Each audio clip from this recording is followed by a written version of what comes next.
What is up, Waffle Gang? I do hope you are well. My name is Mark, and today we're covering some r/AmIThe Butthole. These are all stories that were in the live stream that some of you guys probably may have missed because they were a part of the live stream, and some of you guys are not interested in that, which I totally get. So I thought I'd make a video with these stories so you didn't miss out. Anyway, let's get started. Much love, guys. This story comes from Alternative Mix 2517. Am I the arsehole for not letting my child wear ashes? My husband and his sister only grew up together for the first half of their childhoods, until their mother and his stepfather passed away in a car accident. My husband ended up with his father's family, and she ended up with a distant relative on their mother's side. Despite being the younger sibling, she ended up with her mother's ashes and all of the family photos. Despite living in different states, they stayed close. They were raised very differently for the back half of their childhoods. When we got together and announced our pregnancy, his sister was in college, but she seemed elated to be an aunt. I invited her to the baby shower. She arrived looking like a normal person, and then she presented her gifts. For the first gift, she made an entire photo album of their mother's family leading to them as children, complete with notes. Weird, but reasonable considering the circumstances. The second gift was a box of children's books that they had as kids. Normal, even sweet. The third gift is the problem. She decided to take some of their mother's ashes and have necklaces made out of them. One for her, one for my husband, and one for the new baby. She gave my baby a memorial necklace for a woman that died decades before she was born. It was incredibly creepy and everyone else there found it shocking, but my husband thought it was sweet and was very moved, so I let it go to move things along. Fast forward 5 years, and now she has a child as well, who she also has a necklace made for. Now that we're all vaccinated, she really wants to come visit, and of course they want a picture of just them in the necklaces. I do not want my child wearing such a macabre thing. My husband says it's not that big of a deal, and that they, especially she, were just not raised to view death like most people, so it's really not as creepy as my family thinks. But I think it's not okay to have kids wear things like this, especially when it's someone they've never met. And we'll start right away with Cubby G Throw saying, the more I think of it, you're the arsehole. Are these necklaces ones that are receptacles that hold actual ashes, or are they necklaces where the gemstone was made from the ashes so it just looks like a normal gemstone unless you know? This isn't just a woman who died decades before she was born. This is your child's grandmother, regardless if she knew her or not. ETA, it is possible you're feeling left out of this little family group of your husband, his sister, her child and your daughter. Honestly, they are both grieving their parents and this doesn't sound weird to me. The photo album was very sweet and kind, considerate thing to do so your daughter could feel like she knew her grandmother and step-grandfather. Without clarification on the necklace, it still sounds quite nice and those are common. Why do you want to drive a wedge between your daughter and her only paternal family? And Salacious Sapphic says, you're the arsehole. It's perfectly fine to say, I don't want my infant wearing jewelry / choking hazard, but like, that's not the problem you have with it. The entire way you describe your sister-in-law's gifts, you think it was weird that she made an entire photo album. How is that weird? And oh yay, how generous of you to deem the children's books normal, even sweet, and then you trash what is a very lovely gesture. Lady, you just straight up sound jealous that your husband and kids are sharing their love with anyone but you. With sister, with dead mummy, nope, all of that love and attention is meant for you. OP, we get it. And Crowley Cross Jesus says, and quotes, but I think it's not okay to have kids wear things like this, and then says why, there is literally nothing wrong with this. And OP does reply saying, it's not healthy to glorify death. Just because his sister grew up sleeping in a room with both her parents' ashes doesn't mean that children should be taught that that's normal. And now I turn this one to you guys. What do you guys think of this situation? Let me know in the comments below. And this story is from Sequaria. Am I the arsehole for telling my sister-in-law to shut up and I will not take any responsibility for ruining her wedding? My family is pretty messed up. I have 3 much older siblings and my mum wasn't a great mum to them. She had some emotional issues. She was not abusive but very selfish and unreliable. She adopted me when they were teenagers and she does favour me. My mum admitted that being pregnant and giving birth was so traumatic that she couldn't really bond. She has done a lot to repair a relationship with my sisters, but her and my brother can't get along. My brother got married about 6 months ago and my mum was not invited. I refused to attend because of that. My dad was originally going to, and I did yell at him that maybe he shouldn't come home, because if he isn't going to put his wife first, he doesn't deserve her. He ended up driving to the venue, but he was too angry to go in, so he came home. He sent my brother an apology, but said he wasn't going to disrespect his wife. My brother was understandably very upset. His wife still won't let it go and brings up that my dad is a selfish arsehole and ruined their wedding. My dad recently told her that he is glad that I said that to him, because if he did go, he would be consumed by guilt. Now sister-in-law hates me and thinks I owe her and my brother an apology. She came over the other night for dinner and they started talking about it again. This time she demanded that I apologise, and I told her to shut up and I will take no responsibility for my dad's actions. He is his own man, and maybe it's her fault for not inviting my mum. She got very upset and I think she was going to say something but didn't, because my parents might have kicked her out. And we move to the comments with Owl saying, "You're the arsehole," and quotes, "I did yell at him that maybe he shouldn't come home, because if he isn't going to put his wife first, he doesn't deserve her." And quotes again, "I told her to shut up and I will take no responsibility for my dad's actions." And then says, "Make up your mind." Ubercopter says, "You're the arsehole if you understand that your mother was a bad mother to your brother and he didn't want her in his wedding because of that. You should understand that he doesn't want to forgive her. You're within your right to refuse to going to a wedding, but your dad should have been the one to decide if he wanted to go. And if he didn't want to go, he should have told your brother much sooner." An Elegant Ant says in quotes, "I did yell at him that maybe he shouldn't come home, because if he isn't going to put his wife first, he doesn't deserve her." And then says, "You're the arsehole, stay out of other people's marriages." And what about titties? Says, "Major arsehole, your mum favours you because you favour her, since you..." I can't go for that name. "Major arsehole, your mum favours you because you favour her, since you rug sweep all the emotional abandonment she's done to your siblings. Yes, a husband/wife should put their partners first, but there's a lot of reasons not to do this in this case. I understand that motherhood is difficult, and that seeing how your body and life change can be traumatic, but your mum should have gotten help so she was able to emotionally be there. She never did, and your father probably didn't encourage therapy either. And now your brother's only wish was for his father to be there, and you ruined that for him, making him once again feel abandoned." And now I turn it to you guys. What do you guys think of this story? Let me know in the comments below. And this story is from Wonderful College. "Am I the arsehole for not telling my sister-in-law why mother-in-law wore white to my wedding? I think the rule about not wearing white to someone else's wedding is so ridiculously stupid. I won't bore you, but I could write an essay on why it pisses me off. When I got married, I went shopping with my mother-in-law for her dress, and one of the ones she liked was cream. I told her the rule is stupid and encouraged her to get the cream. Brother-in-law is currently engaged. We'll call her Maggie. I find her super annoying, and she has a lot of issues with mother-in-law. She makes a lot of stupid boundaries, like she told mother-in-law not to come over without calling, and I asked if mother-in-law had ever done that, and she admitted she hadn't, but she just wanted to be prepared. Maggie can't figure out why none of us like her.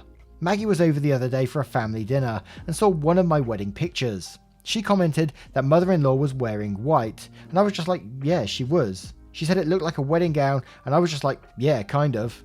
I guess Maggie didn't sleep and was anxious all night. She called mother-in-law up in the morning and laid down the law about white. Mother-in-law told her that I picked the dress and also to fuck off, because the way she talks to people is so condescending. Brother-in-law called my husband to tell on me and says I bullied Maggie, and I lie by omission. According to him, I was obligated to explain the dress situation. And we start off with Rit post Rit saying, "You're the arsehole, you clearly don't like Maggie, and I have to wonder if you set her up here. It's odd you don't just say, yeah she was, instead of, yeah she was, I picked out that gown for her. Don't you love it? I think the no white at weddings rule is stupid." And Moongirl says, "You're the arsehole, wanting a call before coming over is totally reasonable boundary, and clarifying that she wouldn't be comfortable with her mother-in-law wearing white in and of itself is not a problem either. It's also impossible to get any idea of her tone on the call based on your post, but the way you talk about Maggie isn't making you look good."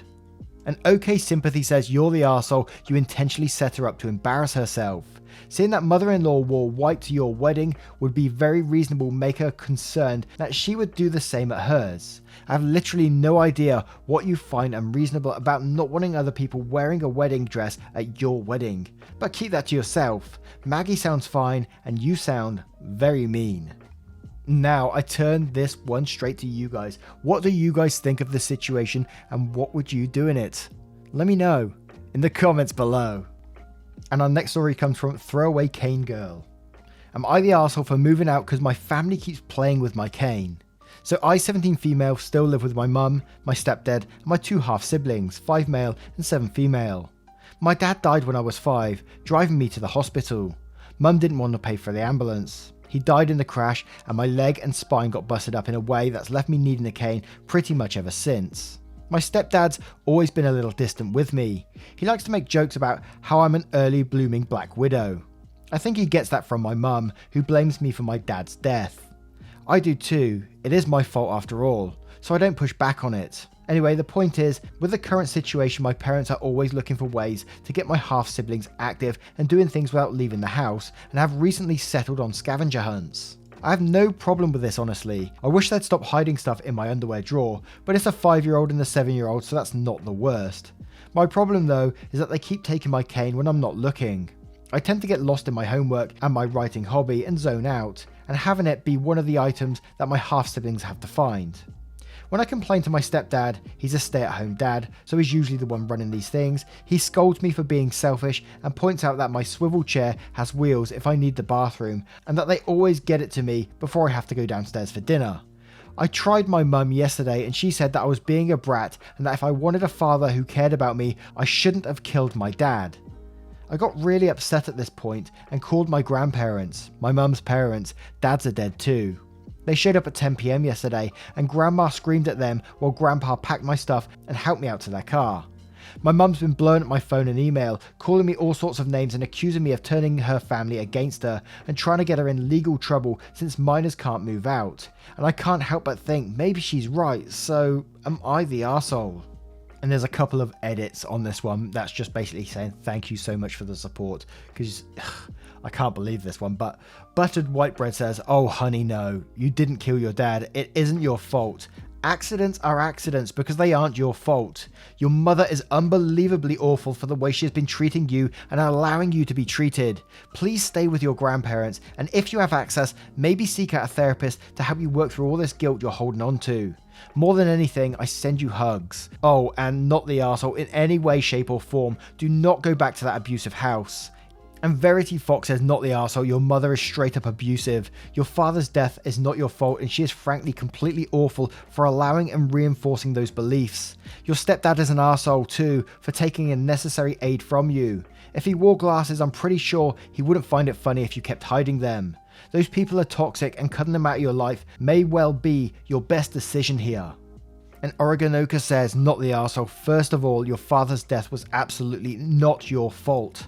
Your mother has behaved absolutely abhorrently towards you, and it's downright horrific that anyone in your household thinks it's okay to take your cane and leave you without a means to get around your home easily. Everyone in your household except you has behaved terribly. Good on you for getting out. Please also talk to your grandparents about getting into therapy. You certainly have a lot of things to talk through, and I think you would find it very helpful. And now I turn this one to you guys. What do you guys make of this situation? Obviously, OP is not going to be the arsehole in this situation. It's terrible that they have to go through this. But what are your thoughts in the comments below? And this next story comes from Chaos Gamer Girl. Am I the arsehole for telling someone they have one noteworthy personality and belong to a cult? There's a woman in my friend group who I don't get along with. I try to tolerate her, but every time we interact, she brings up being vegan. I won't join a video or voice chat if she's on there because she annoys me so much.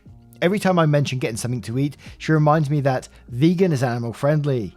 You can't use animal products and call yourself an animal lover. I once had to leave the chat because I mentioned that I was eating eggs. It doesn't matter that these are eggs from a friend's chickens who are also spoiled. I can assure you, no chickens were harmed in the making of the eggs, but they do get exceedingly annoyed when you take the eggs, since that means you can't carry them around. She messaged in the group chat asking why I always avoid her, and I was honest. I told her she turns every conversation into how we're evil and terrible for not being vegan, and she comes across like a TV evangelist. I told her that her entire personality revolves around the cult of veganism, and that she needs to get used to people not liking her for that reason. She got really pissed off and is demanding that I apologise. Most of the friend group is torn. They don't think that I was wrong, but they think I could have been more gentle about it. I'm refusing to apologise because I think she needs to hear what people think of her attitude.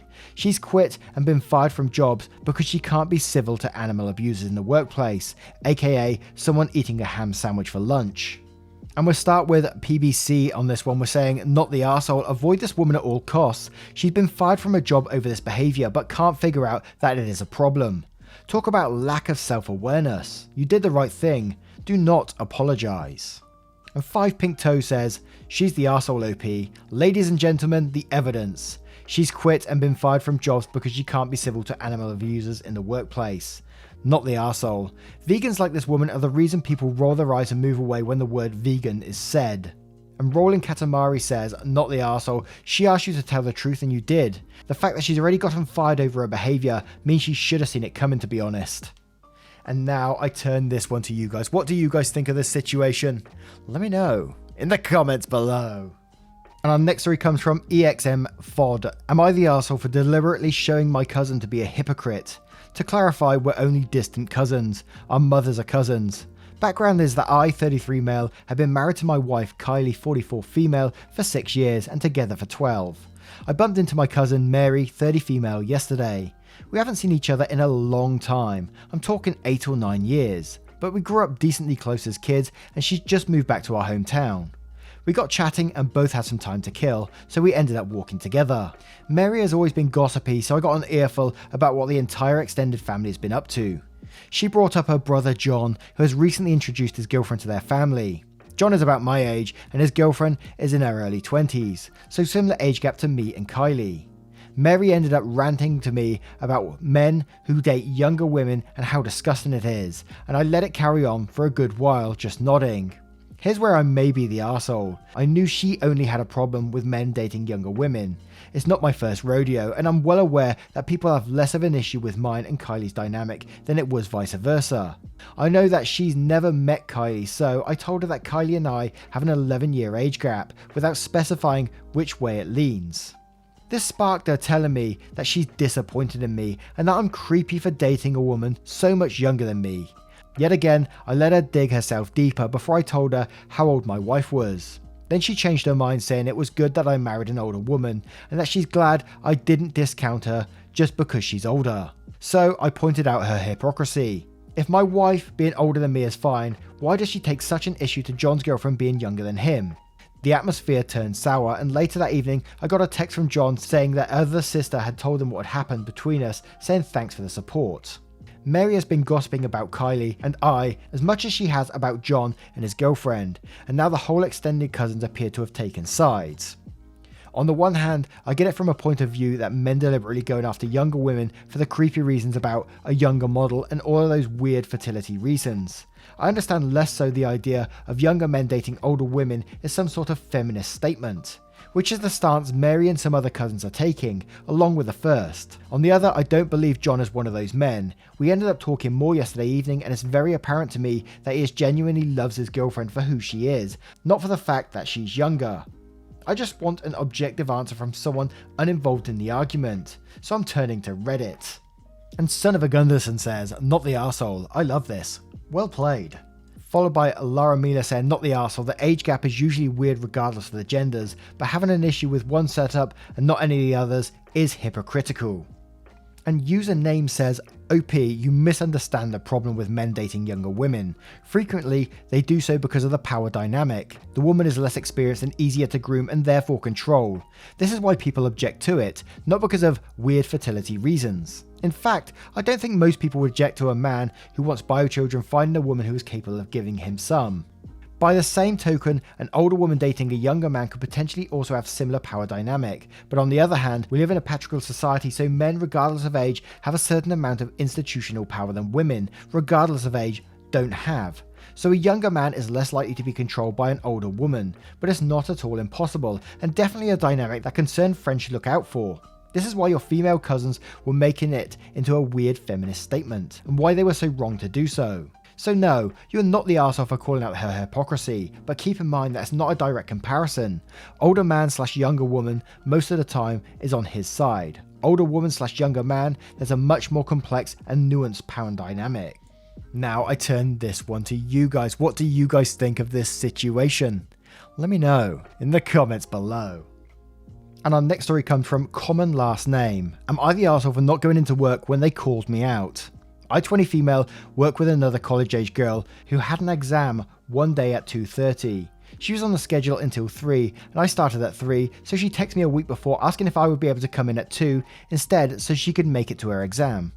I said yes, of course. Fast forward to the day of her exam, I was saying goodbye to my family who was going out car shopping for my sister when another co-worker, 24 female, who was in charge of the schedule, texted me saying, "Owner said you don't need to come in today." I took that as I was called off for the day and decided to go out with my family. My family and I arrive at our destination at 1:45 and go into the dealership. At 1:48, my co-worker, 24 female, the one in charge of the schedule, texts me saying, "If you told other co-worker you'd come in at 2, you need to come in at 2.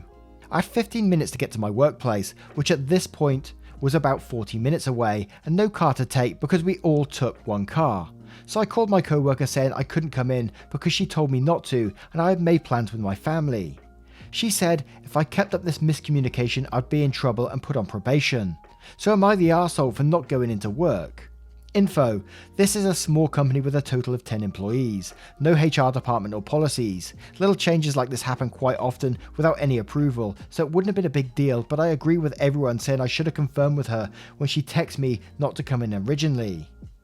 And there's an update which I'm going to cover straight away. So it says, update, this company has had so many problems like this that I was done and didn't need this stress in my life anymore, so I quit afterwards and I've been so happy since. And we'll start off with Electric saying everyone sucks here. Co-worker who had the test for not clearing the schedule change with a person in charge of the schedule. Person in charge of the schedule for not being on top of their job. You for not telling them, but I am supposed to cover for co-worker at 2. None of you are good at communication. It's everyone's fault. And Flegel says, not the arsehole, you don't need to come in today, is pretty clear. And quotes, she said that if I kept up this miscommunication, I'd be in trouble and put on probation. And then says, she just screwed up and is trying to blame someone else so she won't get in trouble. Save those texts just in case. And Ryan says, lol, no, not the arsehole, take screenshots of both interactions just in case, but you are absolutely in the clear. And again, I turn it to you guys. What do you guys think of this situation? Who do you think is at fault here? Let me know your thoughts in the comments below. And this story is from No Sleep 247. Am I the arsehole for refusing to sleep in the same bed as girlfriend until she tries to get anxiety under control? I've been with my girlfriend Mia for a couple of years. We barely moved in not too long ago and this particular incident happened a few months back. Quick backstory, Mia had a boyfriend for years before she met me. He passed away and it was very traumatic for her. He had epilepsy and had a seizure in the middle of the night once they were asleep. Mia didn't know until she woke up that morning and found him unresponsive. A few years later, she met me and we started going out. I was aware of what happened after we started dating and I always tried to be understanding about that. So back to this incident, Mia woke me up once in the middle of the night in a full-blown panic. I'm talking screaming my name and shaking me hard. She told me she thought I wasn't breathing and freaked out even more when I wouldn't wake up.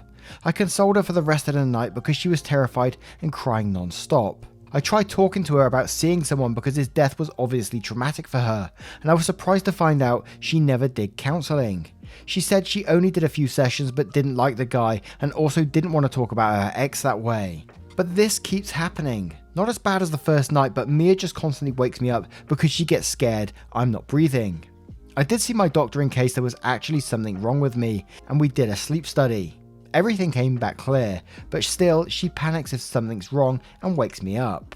Have tried to be supportive because I know she doesn't mean to be this way, but even after I keep telling her we should look into finding her help, she doesn't want to. For me, sleeping is important. I wake up super early and already have trouble falling asleep as it is. If I wake up, it takes time till I can fall asleep again. A few nights ago, I kinda had it with a lack of sleep. I told Mia I'm sleeping on the couch and rather not sleep in the same bed until she can find a way to cope with this anxiety, because I feel we can't live like that and she shouldn't have to constantly deal with that fear.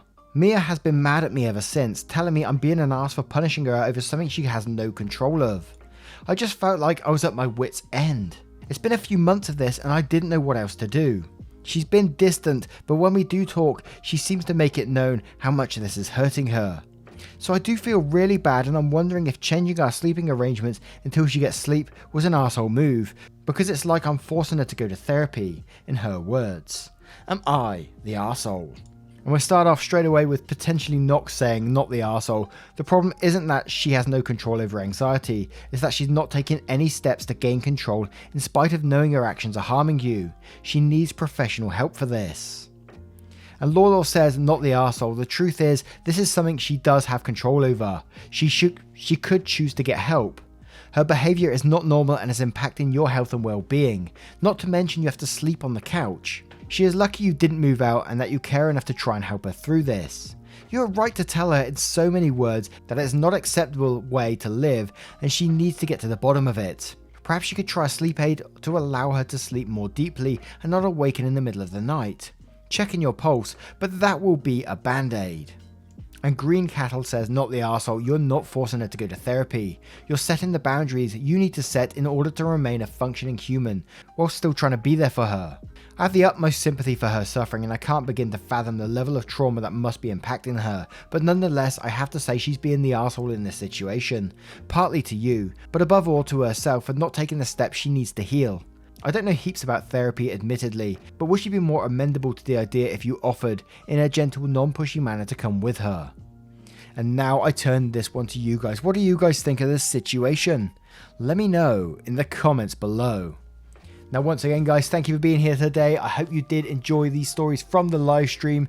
As I said, I just wanted to share them with you because not everyone watches the live stream, so I thought it was a good idea. Let me know if it was, and I will see you in the next one. Take care guys.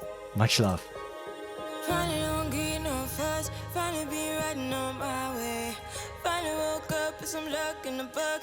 I don't give a what someone say. Finally got my friends in the back on my roller. We gon' make it big one day. We gon' make it big, I say. We gon' make it big, just stay.